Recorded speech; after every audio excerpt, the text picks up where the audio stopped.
on 5. Ilia Topuria is one of the most dominant champions in the UFC today, and he does it by mastering the bare fundamentals.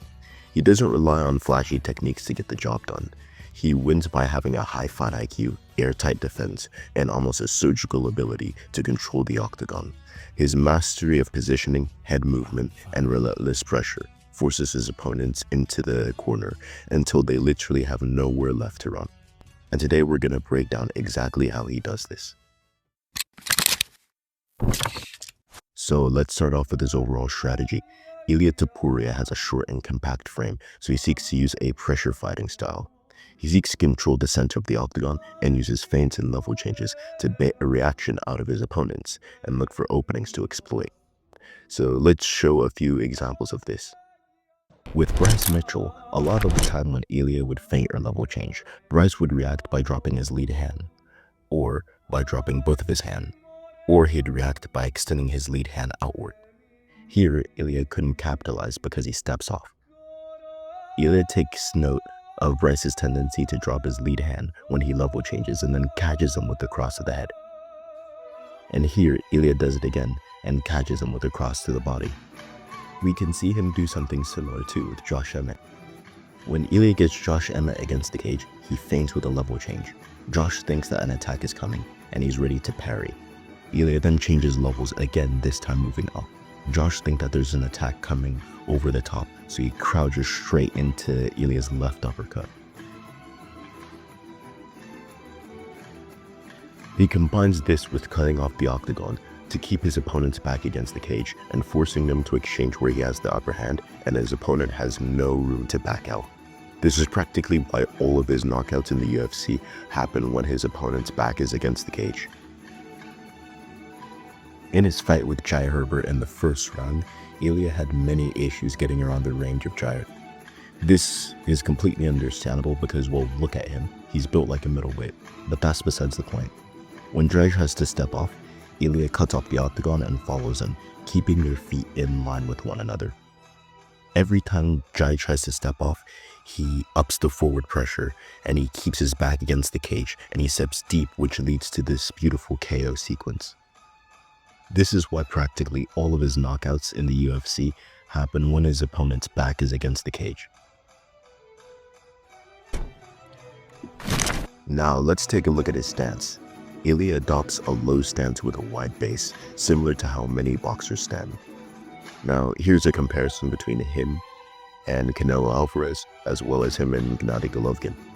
His stance is core to his style, as it allows him to defend takedowns more effectively and move his head more easily. This stance also allows him to generate more explosive force for his punches, as a lower base increases stability and rotational power. It also helps him close the distance and establish forward pressure by keeping him balanced and making it easier to push off of his back foot.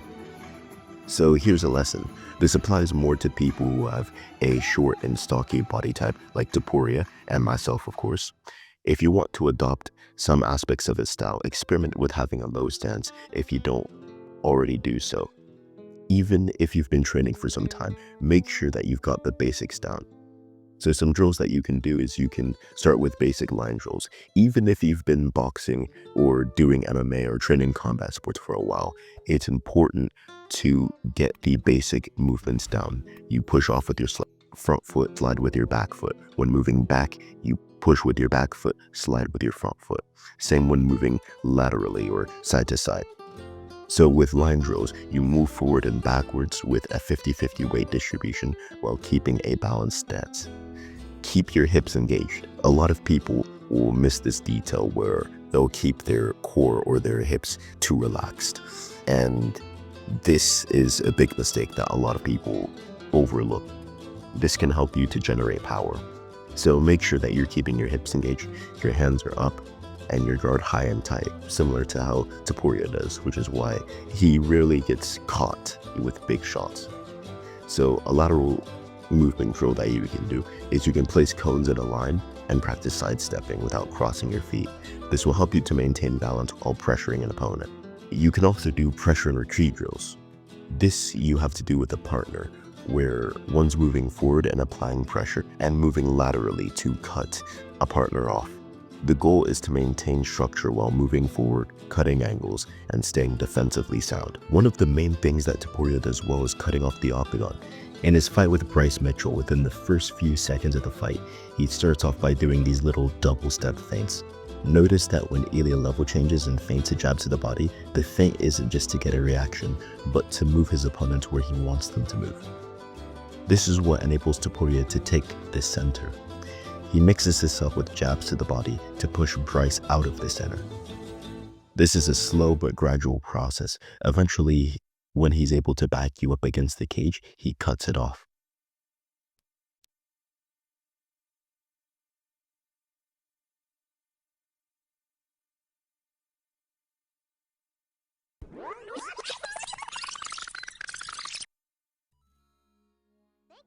By the second round, Ilia is dominant in the center of the octagon. He backs Bryce up, cuts off the octagon. He then knocks him down, and then later he submits him. Off the bat in all of his fights, he starts off with level changes and feints to make his opponents hesitant to engage, and then he takes the center. Or he might just take the center right off the bat. Watch how he feints against Damon Jackson. He feints a step forward, and then he does it again a few seconds later. When Jackson tries to circle off, he's always in line with him, and he even traps his arm to prevent him from circling off when he's against the cage.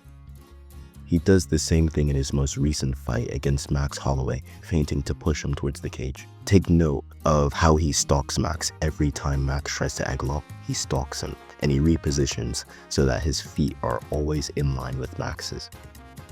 He even does the same to Volkanovski. When Volk steps off, Ilia steps off with him, giving him no angles to escape. He keeps his feet in line with his opponents, and when his opponents try to step off, he pivots in a way that keeps him in position to throw powerful shots. A lesson to learn here is that if you're a pressure fighter, never just follow your opponent. Learn to cut off the ring or the octagon. So here are some drills that you can do. You can do a ring cutting or an octagon cutting drill, which is where you place a partner in a small section of the cage and then have them try to escape while you focus on cutting them off effectively rather than just chasing them. Angle stepping drills. So shadow box while focusing on pivoting whenever you throw a punch to naturally angle off and cut off an imaginary opponent's escape route. And during sparring, you can focus on getting your opponents back to the cage or getting your partners back to the cage without throwing strikes and doing it through movement and positioning only. But you can use, simple things like your jabs to set that up, as well as your feints and your level changes in order to get your partners back against the cage. One of the most prominent tools in Topuria's arsenal is his use of feints and level changes. At the start of each fight, he uses level changes to bait a reaction out of his opponents and look for openings, as well as set up powerful shots. Let's further analyze this fight with Bryce Mitchell once again. Starting in round 1, Ilia starts with a level change feint while stepping in, which draws some front kicks from Bryce. He draws out the front kick again with his feint and comes over the top with an overhand right. He baits and he counters. Bryce leaves his right side open, leaving the left hook open for Topuria. Now, he gets his back close to the octagon. Here's another setup.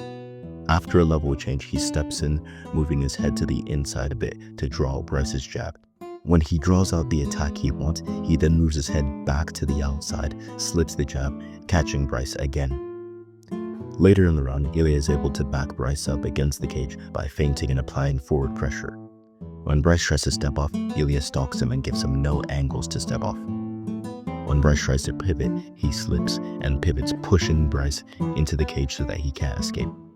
Ilia then circles to his left slightly while loading up, which causes Bryce to move to his left, setting him up to walk up to a right hand. Take note of Bryce's hand positioning. He posted it out like he does when Ilia level changes. This right here is a prime example of how footwork as well as feints come together to set up those big nasty shots. He uses the same setup in round 2. In round 2, he does a similar setup to one of the previous setups he did in round 1. where he uses his head movement and positions his head right outside of Bryce Mitchell's reach to draw out the jab once again. But this time, he counters with the uppercut, comes over the top with the left hook, and positions himself to make Bryce circle off into his right hand and knock him down. By combining footwork and feints, you can be sure to land some nasty combos. When he's able to bait a reaction, he then exploits his opponent's tendencies. One of his other most powerful tools is the jab. Ilia uses the jab to cover distance, sliding in when popping the jab. If his opponent doesn't react, he slides out and disengages and resets. You often see Ilia Topuria use the jab to get arm traps and set up big shots. He also uses lead arm feints to set up jabs to the body, as well as establish hand traps as well. On top of that, he doubles up level changes while stepping in order to close the distance. So if you want to be an intelligent fighter, use feints and hand traps to set up big shots. So here are some drills that you can do. When you're shadow boxing, you can use different types of feints, level changes, hand feints, foot feints, and while you're doing this, you visualize an opponent's reactions and you capitalize based on that.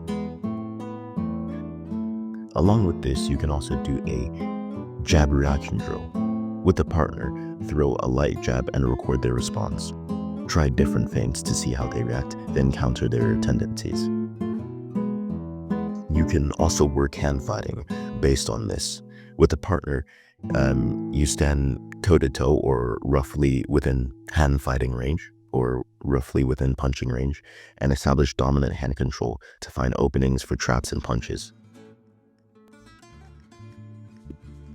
Once Ilia gets his opponent's reads and tendencies down, it's game over. He sets them up, baits them in, then unleashes bombs that shut off the lights in an instant. The moment he sees his shot, he takes it, and his opponent hit the canvas limp before they even know what happened. He also uses calf kicks to slow his opponents down and prevent them from circling off.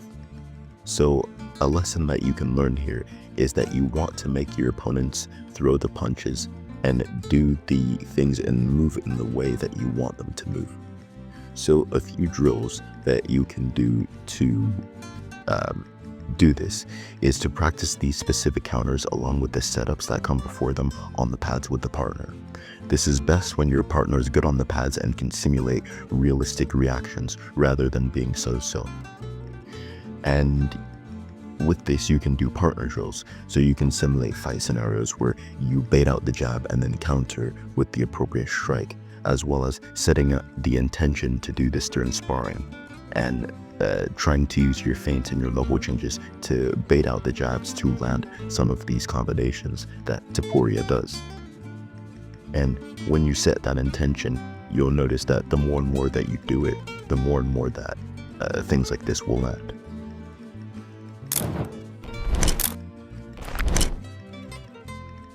In conclusion, Ilia Topuria's dominance comes from calculated pressure, airtight fundamentals, and elite level positioning. He doesn't rely on flashy techniques. He forces his opponents into bad spots, cuts off their movement, and capitalizes with pinpoint precision. His stance gives him balance and power. His footwork traps his opponents against the cage. His setups condition them to react exactly how he wants. Once he has their reads, it's game over. If you want to fight smarter, not just fight harder, focus on controlling the fight like Topuria, dictate the pace, set traps, and force your opponents to play your game. Efficiency wins fights, and positioning overall. Thanks for watching, guys.